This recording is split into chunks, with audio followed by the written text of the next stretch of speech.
வணக்கம். அஸ்ட்ரோவேலின் நல்ல நேரம் நிகழ்ச்சியின் சார்பாக அத்துணை சப்ஸ்கிரைபர்களையும் எல்லா அன்பு உள்ளங்களையும் எனது நண்பர்களையும் வருக வருக என வரவேற்பதில் பெருமகிழ்ச்சி கொள்கிறேன். வக்ரதுண்ட மகாகாய சூரியகோடி சமப்பிரபக அவிக்னம் குருமே தேவ சர்வகாரியேஷு சர்வதா. தென்னாட்டுடைய சிவனை போற்றி, என் நாட்டவர்க்கும் இறைவா போற்றி. நண்பர்களே, இந்த புத்தம் புதிய காணொலியில் உங்கள் அத்துணை பேரையும் வரவேற்பதில் மிக்க மகிழ்ச்சி கொள்கிறேன். இன்றைக்கு நம்ம பார்க்க போகிறது மிகவும் வித்தியாசமான தலைப்பு. எப்பவுமே ஆஸ்ட்ரோவேல் ஜோதிடம் சேனலில் மிகவும் வித்தியாசமான தலைப்புகள் வச்சு நம்ம ப்ரோக்ராம் பண்ணிகிட்ருக்கோம். அந்த வரிசையில் இன்றைக்கு ரொம்பவும் வித்தியாசமான தலைப்பு. ஒரு மனிதனுடைய வாழ்க்கையில் வாழ்க்கை துணை என்பது ரொம்ப முக்கியம். இந்த வாழ்க்கை துணை சரியாக அமையலைன்னா வாழ்க்கையே பறி போயிடுது. அப்போ உங்களுடைய வாழ்க்கை துணை யார்? இனி கல்யாணம் பண்ண போகிறவங்களுக்கு உங்களுடைய வாழ்க்கை துணை யார்? கல்யாணம் பண்ணி முடிஞ்சவங்களுக்கு எந்த அளவிற்கு நம் அறிவையும் புத்திசாலித்தனத்தையும் பயன்படுத்தி நம்முடைய வாழ்க்கையை ஓரளவுக்கு மேனேஜ் பண்ணக்கூடிய அளவில் எடுத்து செல்ல முடியும்? இதுதான் என்னுடைய தலைப்பு. உங்கள் வாழ்க்கை துணையும் உங்கள் புத்திசாலித்தனத்தையும் நிர்ணயிக்கக்கூடிய கிரகம் யாரு அப்படின்னு நம்ம பார்த்தோம்னா புதன். இப்போ இன்னைக்கு நம்ம பேச போகிறது மீனராசியை பற்றி. இப்போ மீனராசிக்கு வாழ்க்கை துணையை தேர்ந்தெடுக்கக்கூடியது யார்? புதன் தான், 7ஆம் அதிபதி. அதே மாதிரி புத்திசாலித்தனத்தை தேர்ந்தெடுக்கக்கூடிய கிரகம் யாரு? அதே மாதிரி புத்திசாலித்தனத்தை தேர்ந்தெடுக்கக்கூடிய கிரகம் யாரு? அதுவும் புதன் தான். எல்லோருக்குமே புத்தியை தரக்கூடியது புதன், வாழ்க்கை துணையை தரக்கூடியது 7ஆம் இடம். அந்த விதத்தில் ஒரு மனிதன் சரியான வாழ்க்கை துணையை தேர்ந்தெடுக்கணும், அல்லது தனக்கு அமைஞ்ச வாழ்க்கை துணையோட எப்படி புத்திசாலித்தனமாக வாழ்க்கையை நடத்தணும் அப்படிங்கிறத நிர்ணயிக்கணும். இது ரெண்டுமே தவறி போனால் வாழ்க்கை பிரயோஜனம் இல்லாமல் நரகமாக மாறுது. அப்போது மீனராசி என்பவர்களுக்கு வாழ்க்கை துணை எப்படி அமையும், அல்லது புத்திகாரகனான புதன் எப்படி இருக்க வேண்டும், எப்படி இருந்தால் உங்களுடைய பிறப்பு ஜாதகத்தில் அந்த வாழ்க்கையை வெல்ல முடியும், அதை பற்றி விரிவாக பேசலாம் வாங்க. இந்த வாழ்க்கை துணையும் புத்தியும் மட்டும்தான் நம்ம எல்லோருடைய வாழ்க்கையில் நம்மளுடைய விதியையும் நம்மளுடைய வாழ்க்கை போக்கையும் நிர்ணயிக்கின்றன. அந்த விதத்தில் தான் இந்த புதனுடைய சக்தி என்ன அப்படிங்கிறது நமக்கு புரியுது. ஒரு உதாரணத்துக்கு, உங்களுடைய மீனராசி அன்பர்களுடைய ஜாதகத்தில் 7ஆம் அதிபதியான புதன் 10ஆம் வீடு என்று சொல்லக்கூடிய தனுசு ராசியில் அமைந்திருக்கிறார் என்று வைத்துக்கொள்வோம். அப்படி வச்சுக்கிட்டா என்ன ஆகும்னா, பெரும்பாலும் தன்னுடைய வாழ்க்கை துணையை தொழில் செய்யக்கூடிய இடத்துல சந்திக்கக்கூடிய சூழ்நிலைகள் உருவாகும். அல்லது ஒரே தொழிலில் சார்ந்தவராக, இப்போ நீங்கள் செய்யக்கூடிய ப்ரொஃபஷனோ தொழிலையோ அவங்களுமே இருக்கக்கூடிய ஒரு வாய்ப்புகள் அமையும். அது மட்டும் இல்லாமல் இந்த ஒரே தொழில் இருக்கிறதுனால ஒரு அட்வான்டேஜ் என்ன அப்படின்னு பார்த்தோம்னா, ஒருத்தருக்கு ஒருத்தர் புரிஞ்சு கொள்ளக்கூடிய விஷயங்கள் நிறையா இருக்கும். இப்போ டாக்டர் ப்ரொஃபஷனில் இருக்கக்கூடியவங்க, டாக்டர் ஒரு மனைவியவே கல்யாணம் பண்ணிக்கிட்டாங்கன்னா, ஒரு 2 பேருமே டாக்டராக இருக்கும் போது ஒருத்தருடைய சிரமங்கள் இன்னொருத்தருக்கு புரியும். வெவ்வேறு தொழில்கள் இருக்கும் போது என்னதான் பேசினாலும் அந்த தொழில்களில் உள்ள சங்கடங்கள் புரிவதில்லை. அந்த அடிப்படையில் சந்திப்பு என்பது ஒரே ஒரு வேலை செய்யக்கூடிய இடத்துலையோ, ஒரே ஒரு தொழில் செய்யக்கூடிய நிறுவனங்களையோ, வியாபாரம் செய்யக்கூடிய இடத்துலையோ பார்க்கக்கூடிய நிலைமைகள் உருவாகும்.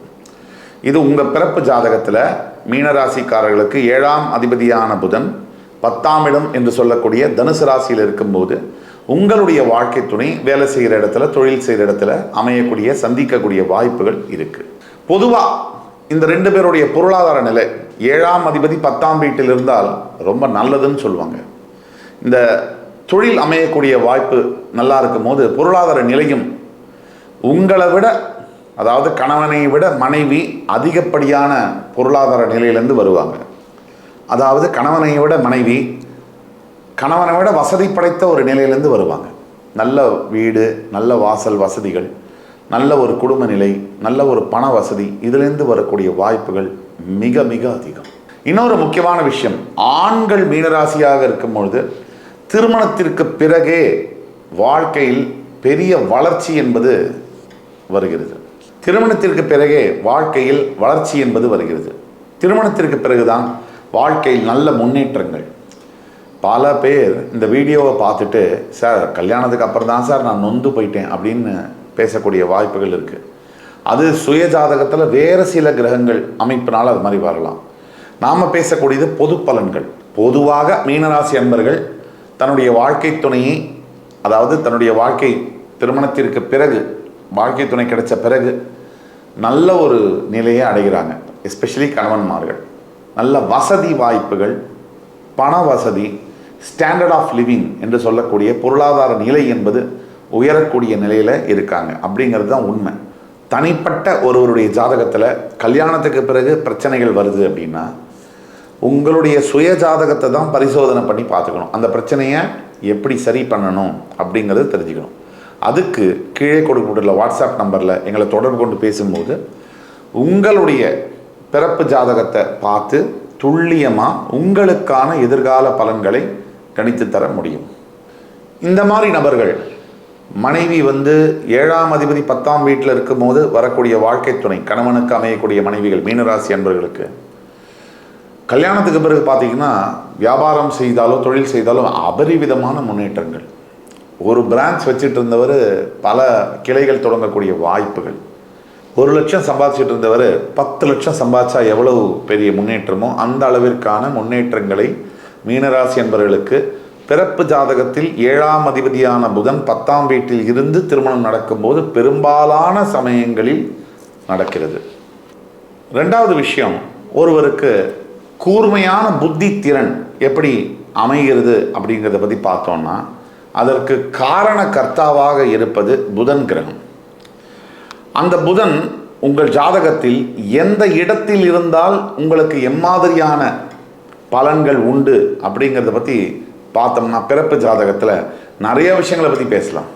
எந்த இடத்துல புதன் உங்கள் ஜாதகத்தில் இருந்தால் நீங்கள் மேதையாக இருப்பீர்கள், ஒரு புத்திசாலித்தனமான வேலைகளை செய்வீர்கள், புத்திசாலித்தனமான முடிவுகளை எடுப்பீர்கள், முக்கியமாக நிதானமான முடிவுகளை எடுக்க முடியும்.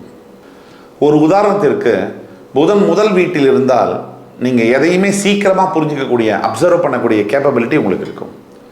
முடிவெடுக்கிறதுலையும் கூட ஷார்ப்பான டிசிஷன் மேக்கிங் எபிலிட்டிஸ் எல்லாம் இருக்கும். இது புதன் லக்னத்தில் முதல் வீட்டில் இருந்தால் இந்த மாதிரியான அமைப்புகள் உங்களுக்கு வரும். அதே மாதிரி உங்கள் ஜாதகத்தில் புதன் மிதுனத்திலேயோ கண்ணிலேயோ இருந்தால் இயற்கையிலேயே அனலிட்டிக்கல் பிரெயின் அப்படிங்கிறது இருக்கும். பகுத்தறிவோட எந்த ஒரு விஷயத்தையும் நுண்ணறிவோட ஆராய்ந்து பார்த்து முடிவெடுக்கக்கூடிய தன்மைகள் அமையும்.